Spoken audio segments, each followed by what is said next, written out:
Voices of Today presents Tristram and Iseult by Matthew Arnold, featuring Graham Scott as Tristram and Olivia Sundeen as Iseult. Part 1. Tristram.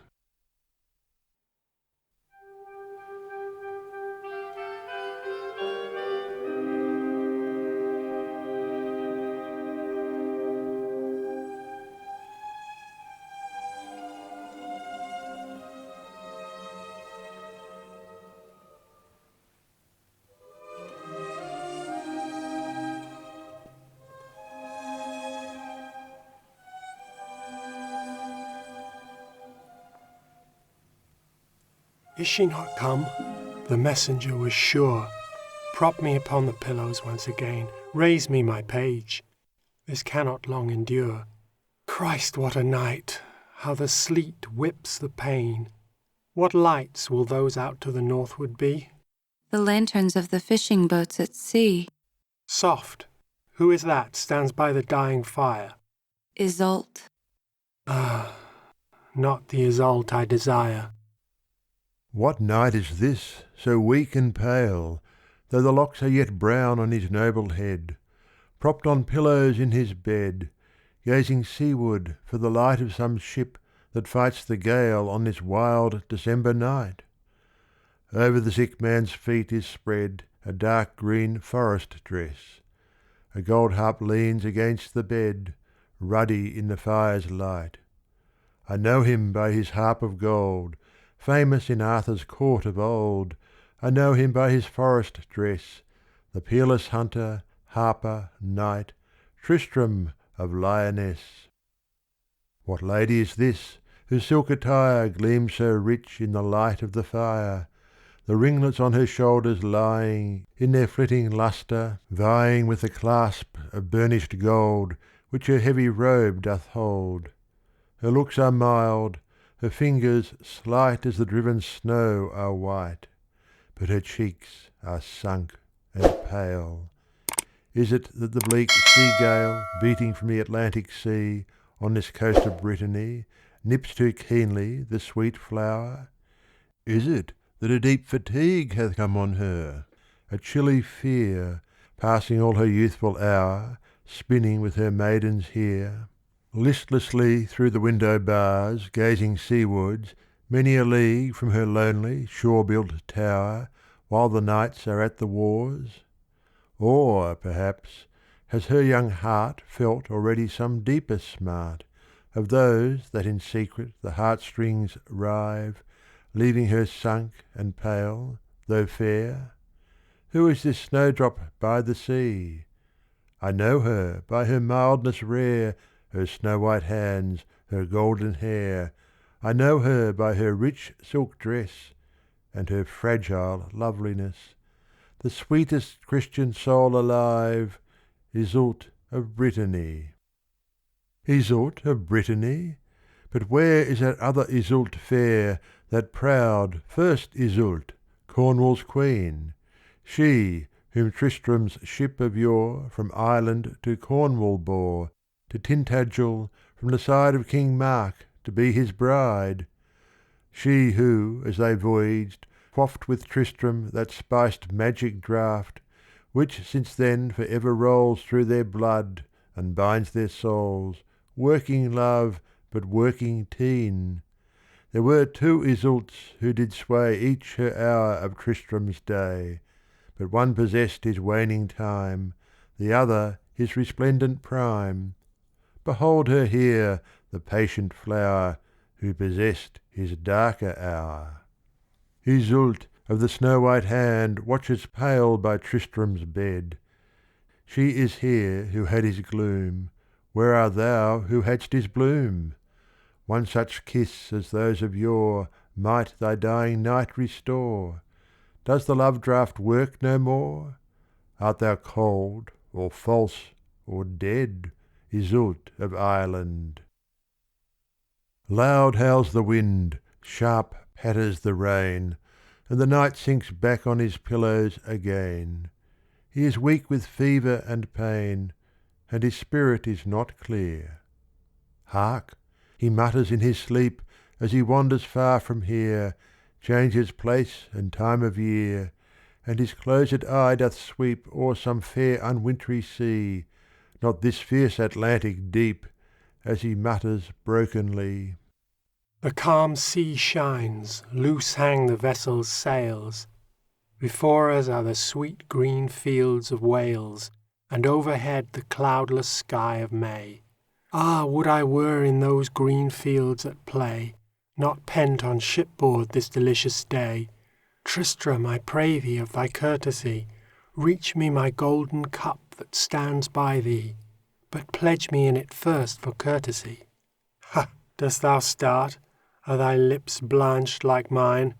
Child, 'tis no water this, 'tis poisoned wine. Iseult. Ah, sweet angels, let him dream.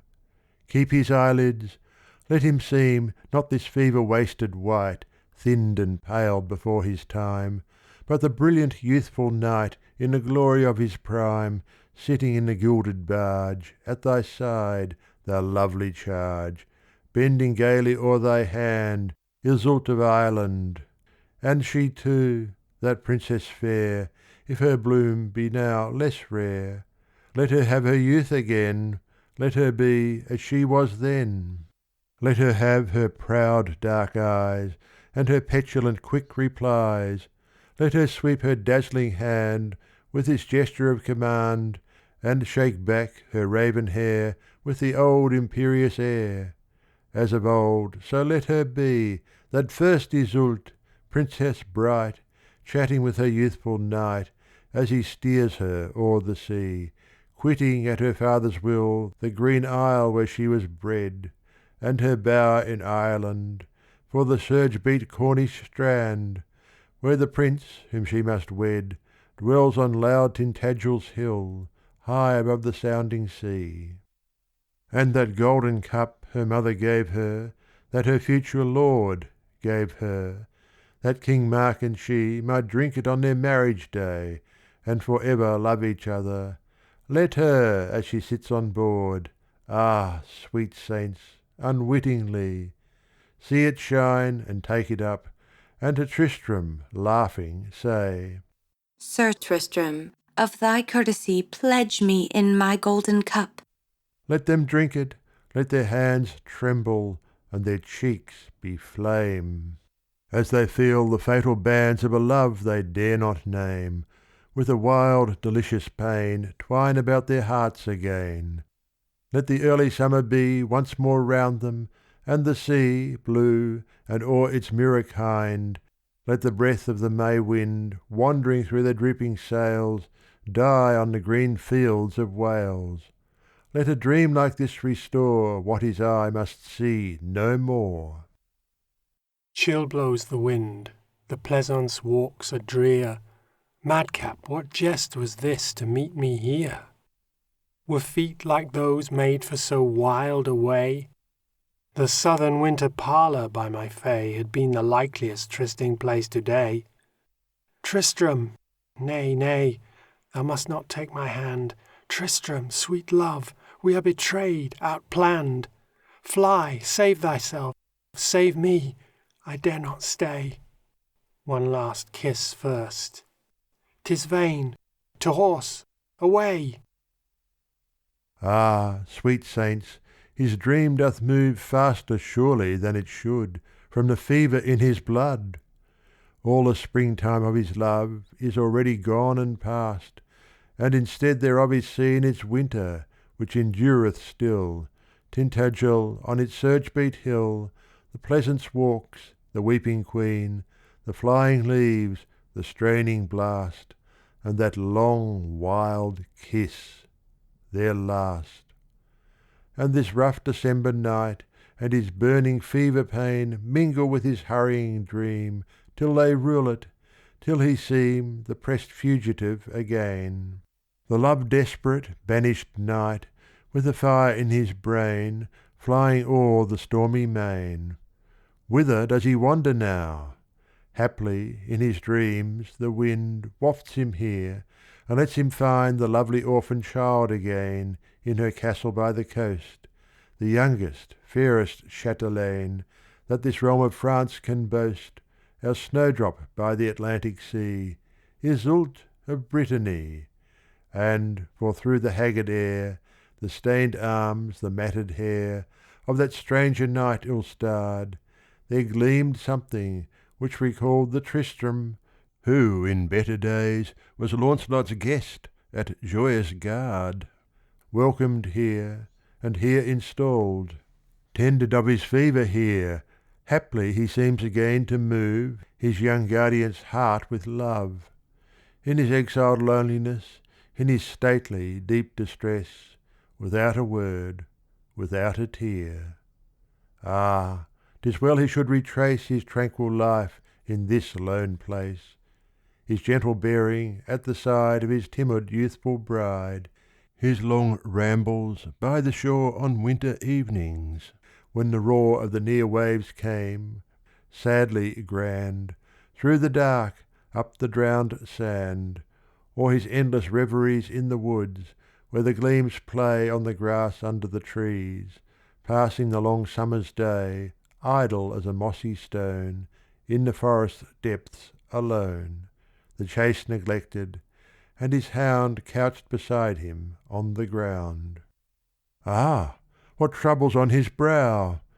Hither let him wander now, hither to the quiet hours passed among these heaths of ours by the grey Atlantic sea, ours, if not of ecstasy, from violent anguish surely free.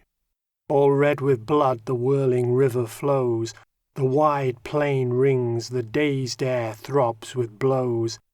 Upon us are the chivalry of Rome, their spears are down, their steeds are bathed in foam. Up, Tristram, up, men cry, thou moonstruck knight, what foul fiend rides thee? On into the fight! Above the din her voice is in my ears, I see her form glide through the crossing spears. Iseult. Ah, he wanders forth again, we cannot keep him, now as then, there's a secret in his breast which will never let him rest. These musing fits in the green wood, they cloud the brain, they dull the blood. His sword is sharp, his horse is good. Beyond the mountains will he see the famous towns of Italy, and label with the blessed sign the heathen Saxons on the Rhine. At Arthur's side he fights once more with the Roman Emperor. There's many a gay knight where he goes will help him to forget his care. The march, the leaguer, heaven's blithe air, the neighing steeds, the ringing blows, sick pining comes not where these are. Ah, what boots it, that the jest lightens every other brow, what, that every other breast dances as the trumpets blow, if one's own heart beats not light on the waves of the tossed fight, if one's self cannot get free from the clog of misery? Thy lovely youthful wife grows pale, watching by the salt sea tide, with her children at her side, for the gleam of thy white sail. Home, Tristram, to thy halls again, to our lonely sea complain, to our forests tell thy pain. All round the forest sweeps off, black in shade, but it is moonlight in the open glade, and in the bottom of the glade shine clear the forest chapel and the fountain near. I think I have a fever in my blood. Come, let me leave the shadow of this wood, ride down and bathe my hot brow in the flood. Mild shines the cold spring in the moon's clear light. God, 'tis her face plays in the waters bright. Fair love, she says, canst thou forget so soon, at this soft hour, under this sweet moon? Iseult.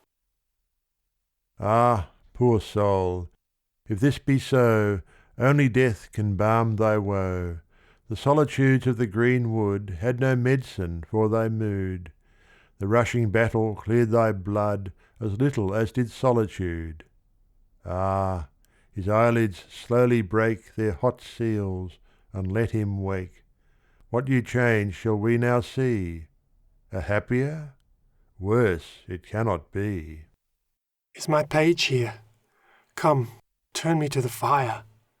Upon the window panes the moon shines bright. The wind is down, but she'll not come tonight. Ah no, she is asleep in Cornwall now, far hence. Her dreams are fair, smooth is her brow. Of me she recks not, nor my vain desire. I have had dreams, my page, would take 100 years from a strong man's age, and with a blood like mine will leave, I fear, scant leisure for a second messenger. My princess, art thou there? Sweet, 'tis too late. To bed and sleep. My fever is gone by. Tonight my page shall keep me company. Where do the children sleep? Kiss them for me. Poor child, thou art almost as pale as I. This comes of nursing long and watching late. To bed. Good night. She left the gleam-lit fireplace, she came to the bedside, she took his hands in hers, her tears down on her slender fingers rained. She raised her eyes upon his face, not with a look of wounded pride, a look as if the heart complained. Her look was like a sad embrace, the gaze of one who can divine a grief and sympathise. Sweet flower, thy children's eyes are not more innocent than thine. But they sleep in sheltered rest, like helpless birds in the warm nest on the castle's southern side, where feebly comes the mournful roar of buffeting wind and surging tide through many a room and corridor. Full on their window the moon's ray makes their chamber as bright as day. It shines upon the blank white walls, and on the snowy pillow falls, and on two angel heads doth play, turned to each other, the eyes closed, the lashes on the cheeks reposed. Round each sweet brow the cap, close set, hardly lets peep the golden hair. Through the soft open lips the air scarcely moves the coverlet. One little wandering arm is thrown at random on the counterpane, and often the fingers close in haste, as if their baby owner chased the butterflies again. This stir they have, and this alone, but else they are so still. Ah, tired madcaps, you lie still. But were you at the window now, to look forth on the fairy sight of your illumined haunts by night, to see the park glades where you play far lovelier than they are by day, to see the sparkle on the eaves, and upon every giant bough of those old oaks whose wet red leaves are jewelled with bright drops of rain, how would your voices run again?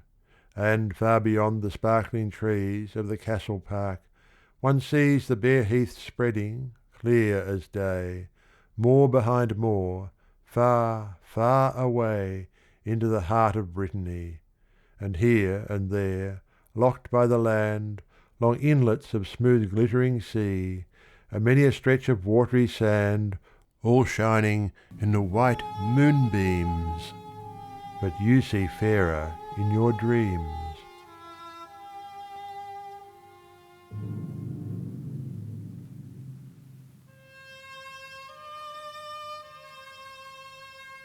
What voices are these on the clear night air?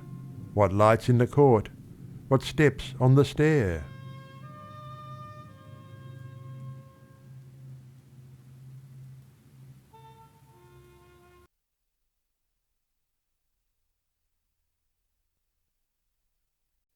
Part 2. Iseult of Ireland.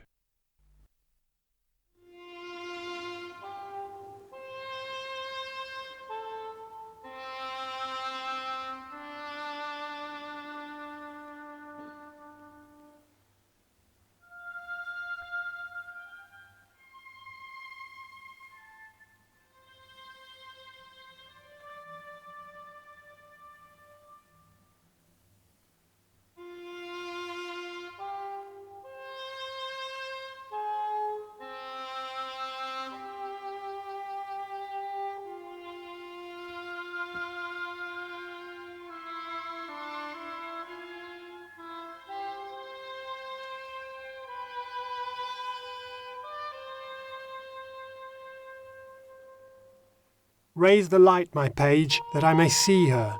Thou art come at last then, haughty queen. Long I've waited, long I've fought my fever. Late thou com'st, cruel thou hast been. Blame me not, poor sufferer, that I tarried. Bound I was, I could not break the band. Chide not with the past, but feel the present. I am here. We meet. I hold thy hand. Thou art come indeed, thou hast rejoined me. Thou hast dared it, but too late to save. Fear not now that men should tax thine honour. I am dying, build, thou mayst, my grave. Tristram, ah, for the love of heaven, speak kindly. What I hear these bitter words from thee? Sick with grief I am, and faint with travel. Take my hand, dear Tristram. Look on me. I forgot thou comest from thy voyage. Yes, the spray is on thy cloak and hair, but thy dark eyes are not dimmed, proud Iseult, and thy beauty never was more fair. Ah, harsh flatterer, let alone my beauty. I, like thee, have left my youth afar.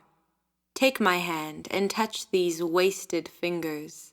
See my cheek and lips, how white they are.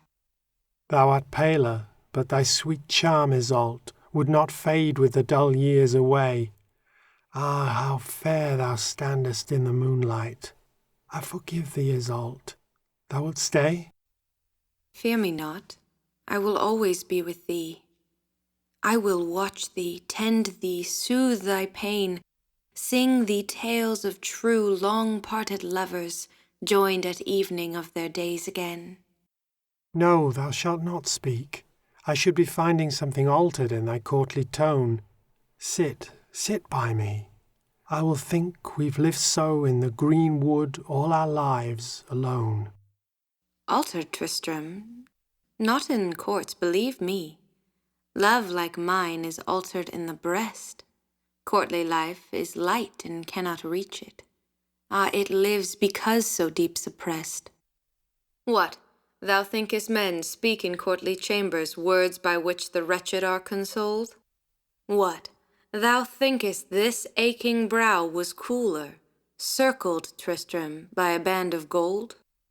Royal state with mark my deep wronged husband, that was bliss to make my sorrows flee. Silken courtiers whispering honeyed things, those were friends to make me false to thee. Ah, on which, if both our lots were balanced, was indeed the heaviest burden thrown. Thee, a pining exile in thy forest, me, a smiling queen upon my throne. Vain and strange debate where both have suffered, both have passed a youth constrained and sad, both have brought their anxious day to evening and have now short space for being glad. Joined we are henceforth, nor will thy people nor thy younger Iseult take it ill that a former rival shares her office when she sees her humbled, pale and still. I, a faded watcher by thy pillow, I, a statue on thy chapel floor, poured in grief before the Virgin Mother, rouse no anger, make no rivals more. She will cry, is this the foe I dreaded? This his idol, this his royal bride? Ah, an hour of health would purge his eyesight. Stay, pale queen, forever by my side. Hush, no words, that smile I see forgives me. I am now thy nurse. I bid thee sleep. Close thine eyes. This flooding moonlight blinds them. Nay, all's well again. Thou must not weep. I am happy, yet I feel there's something swells my heart and takes my breath away. Through a mist I see thee. Near, come nearer. Bend down. I yet have much to say. Heaven! His head sinks back upon the pillow. Tristram! Tristram! Let thy heart not fail. Call on God and on the holy angels. What love, courage, Christ, He is so pale. Hush, 'tis vain. I feel my end approaching. This is what my mother said should be, when the fierce pains took her in the forest, the deep draughts of death in bearing me. Son, she said, thy name shall be of sorrow. Tristram art thou called for my death's sake. So she said, and died in the drear forest. Grief since then his home with me doth make. I am dying. Start not, nor look wildly. Me, thy living friend, thou canst not save. But since living we were ununited, go not far, O Iseult, from my grave. Rise, go hence and seek the Princess Iseult. Speak her fair, she is of royal blood. Say I charged her that thou stay beside me. She will grant it. She is kind and good. Now to sail the seas of death I leave thee. One last kiss upon the living shore. Tristram, Tristram, stay, receive me with thee. Iseult leaves thee, Tristram, nevermore. You see them clear, the moon shines bright. Slow, slow, and softly, where she stood, she sinks upon the ground. Her hood had fallen back, her arms outspread still holds her lover's head. Her head is bowed, half buried on the bed. O'er the blanched sheet her raven hair lies in disordered streams, and there, strung like white stars, the pearls still are, and the golden bracelets, heavy and rare, flash on her white arms still. The very same which yesternight flashed in the silver sconce's light, when the feast was gay and the laughter loud in Tintagel's palace proud. But then they decked the restless ghost with hot flushed cheeks and brilliant eyes, and quivering lips on which the tide of courtly speech abruptly died. And a glance which over the crowded floor the dancers and the festive host flew ever to the door. That the knights eyed her in surprise, and the dames whispered scoffingly, Her moods, good lack, they pass like showers. But yesternight, and she would be as pale and still as withered flowers. And now, tonight, she laughs and speaks, and has a color in her cheeks. Christ, keep us from such fantasy. Yes, now the longing is o'erpast, which, dogged by fear and fought by shame, shook her weak bosom day and night, consumed her beauty like a flame, and dimmed it like the desert blast. And though the curtains hide her face, yet were it lifted to the light, the sweet expression of her brow would charm the gazer, till his thought erased the ravages of time, filled up the hollow cheek, and brought a freshness back as of her prime. So healing is her quiet now, so perfectly the lines express a tranquil, settled loveliness, her younger rival's purest grace. The air of the December night steals coldly around the chamber bright, where those lifeless lovers be. Swinging with it, in the light flaps the ghost-like tapestry, and on the arras wrought you see a stately huntsman clad in green, and round him a fresh forest scene. On that clear forest knoll he stays, with his pack round him, and delays. He stares and stares, with troubled face, at this huge gleam-lit fireplace, at that bright iron-figured door, and those blown rushes on the floor.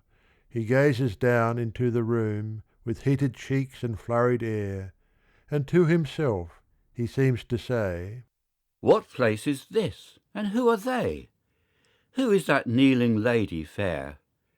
And on his pillows that pale knight, who seems of marble on a tomb? How comes it here, this chamber bright, through whose mullioned windows clear the castle court all wet with rain, the drawbridge and the moat appear? And then the beach, and, marked with spray, the sunken reefs, and far away the unquiet bright Atlantic plain. What, Has some glamour made me sleep, and sent me with my dogs to sweep, by night, with boisterous bugle peal? Through some old seaside nightly hall, not in the free green wood at all? That night's asleep, and at her prayer that lady by the bed doth kneel. Then hush, thou boisterous bugle peal! The wild boar rustles in his lair, the fierce hounds snuff the tainted air, but lord and hounds keep rooted there. Cheer, cheer thy dogs into the brake, O hunter, and without a fear thy golden tasselled bugle blow, and through the glades thy pastime take, for thou wilt raise no sleepers here, for these thou seest are unmoved, cold, cold as those who lived and loved 1,000 years ago.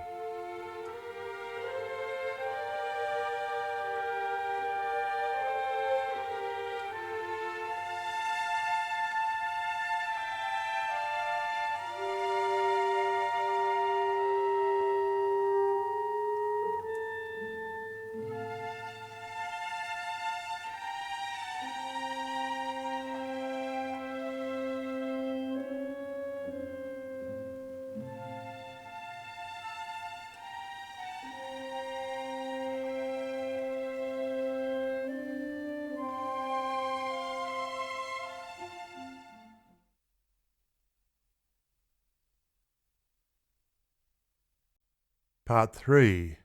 Iseult of Brittany.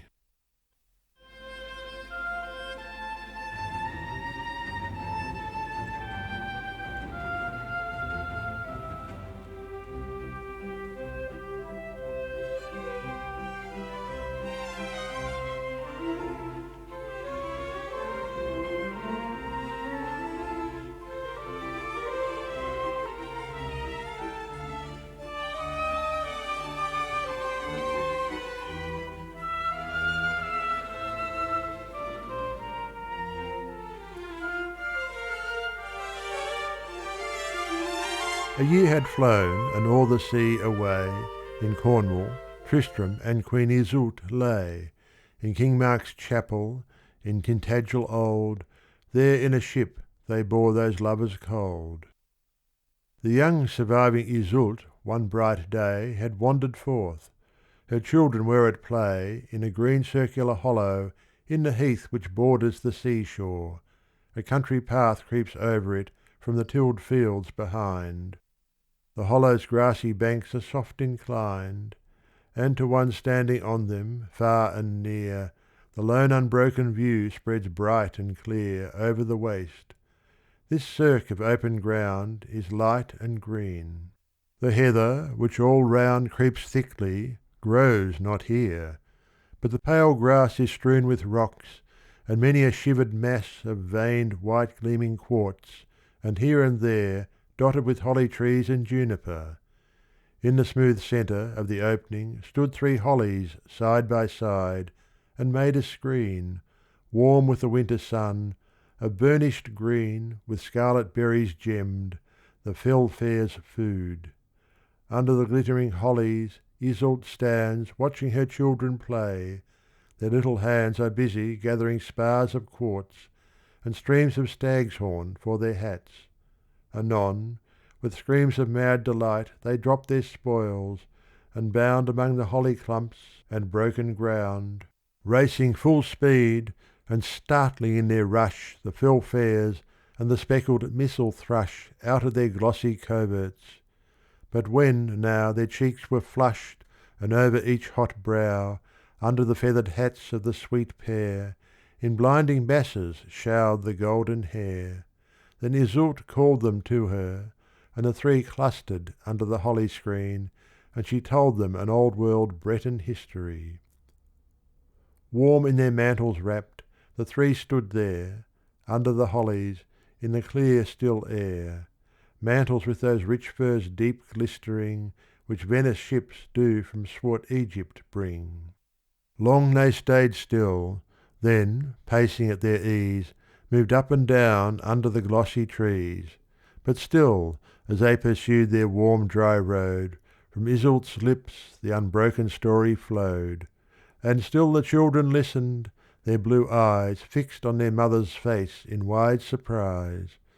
Nor did their looks stray once to the seaside, nor to the brown heaths round them, bright and wide, nor to the snow, which, though 'twas all away from the open heath, still by the hedgerows lay, nor to the shining seafowl, that with screams bore up from where the bright Atlantic gleams, swooping to landward, nor to where, quite clear, the fell fares settled on the thickets near. And they would still have listened till dark night came keen and chill down on the heather bright. But when the red glow on the sea grew cold, and the grey turrets of the castle old looked sternly through the frosty evening air, then Iseult took by the hand those children fair, and brought her tale to an end, and found the path, and led them home over the darkening heath. And is she happy? Does she see unmoved the days in which she might have lived and loved, slip without bringing bliss slowly away, one after one, tomorrow like today? Joy has not found her yet, nor ever will. Is this the thought that makes her mien so still, her features so fatigued, her eyes, though sweet, so sunk, so rarely lifted save to meet her children's? She moves slow, her voice alone hath yet an infantine and silver tone. But even that comes languidly. In truth, she seems one dying in a mask of youth.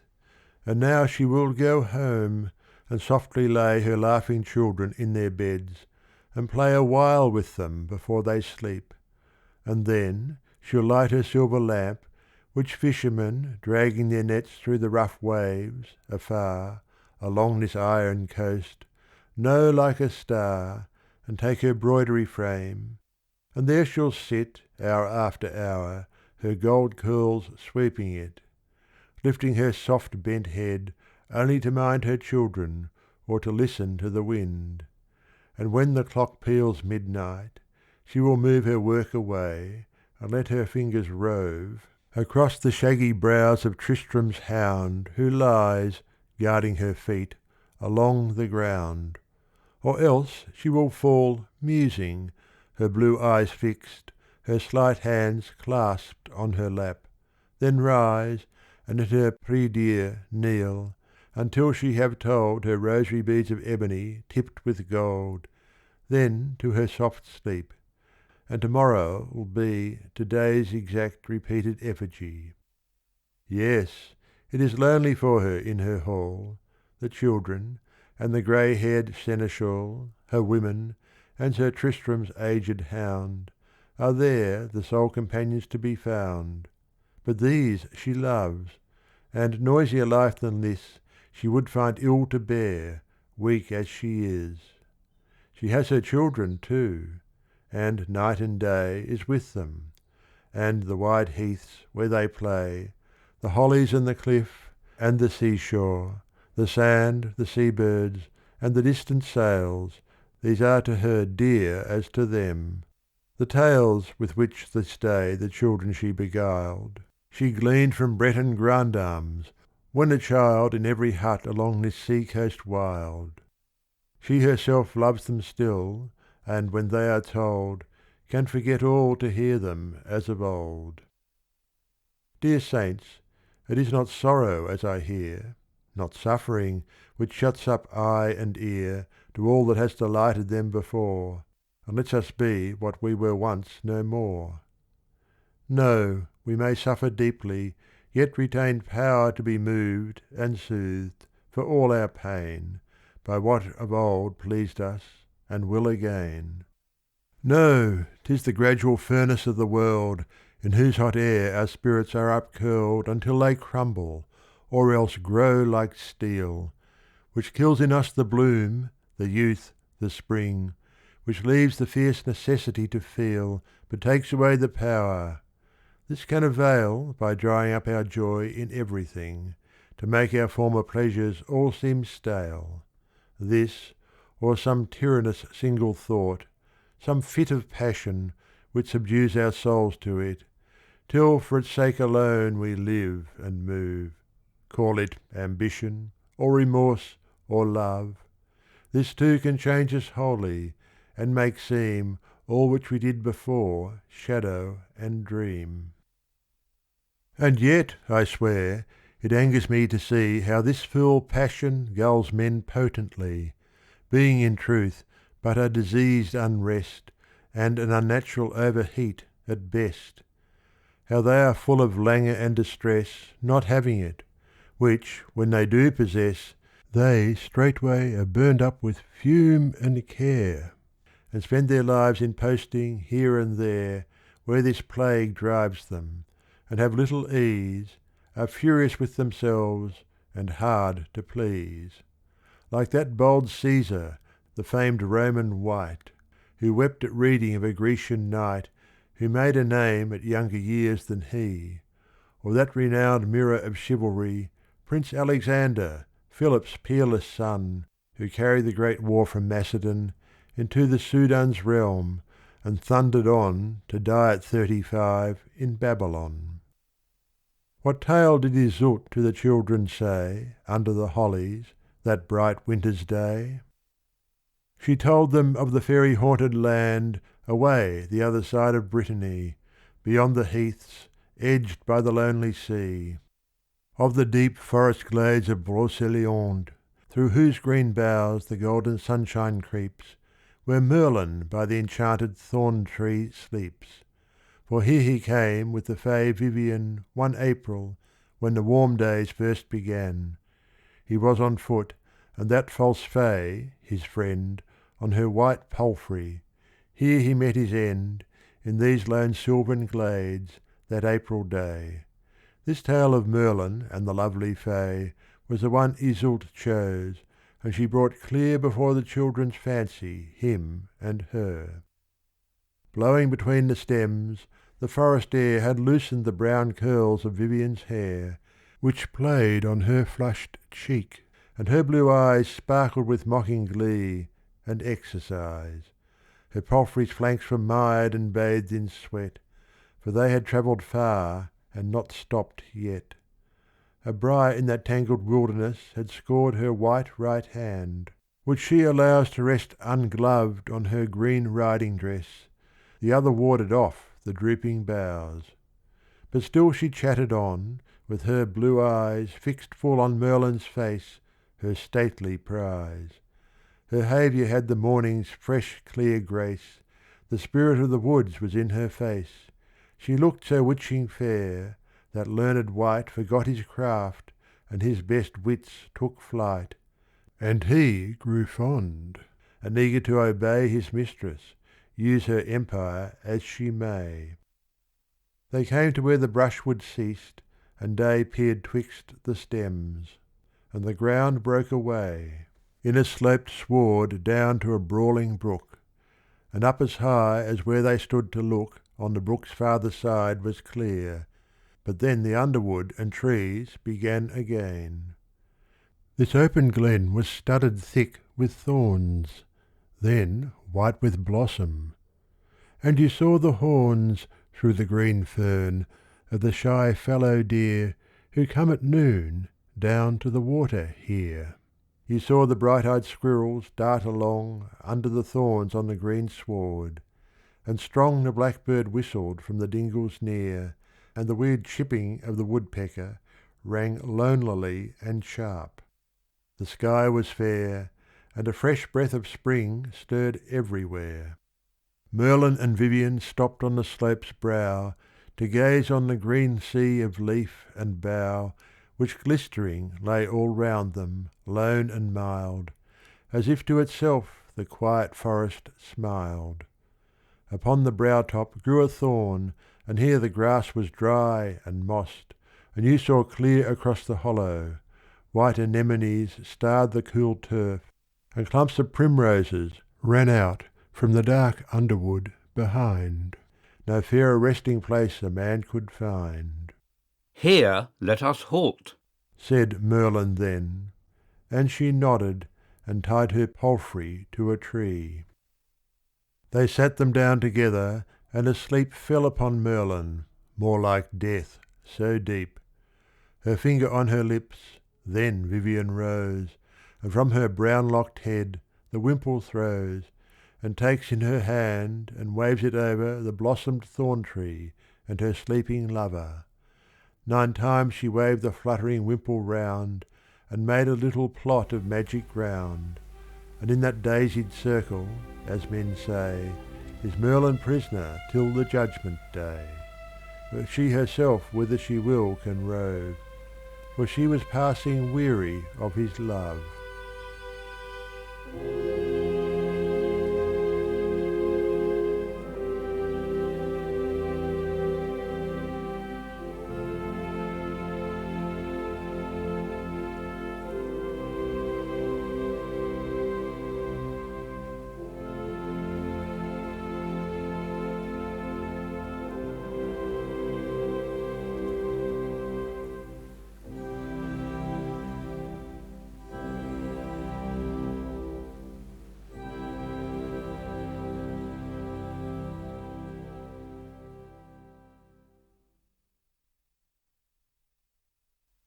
We hope that you have enjoyed this production of Tristram and Iseult by Matthew Arnold, featuring Denis Daly as the narrator, Graham Scott as Tristram, Olivia Sundeen as Iseult and the page, Jennifer Fournier and Cate Barratt as the dames, Peter Thomlinson as the Huntsman and Merlin. This recording may be freely downloaded and distributed as long as Voices of Today is credited as the author. It may not be used for commercial purposes or distributed in an edited or remixed form. For further information about Voices of Today or to explore its catalogue, please visit voicesoftoday.org. Thank you for listening.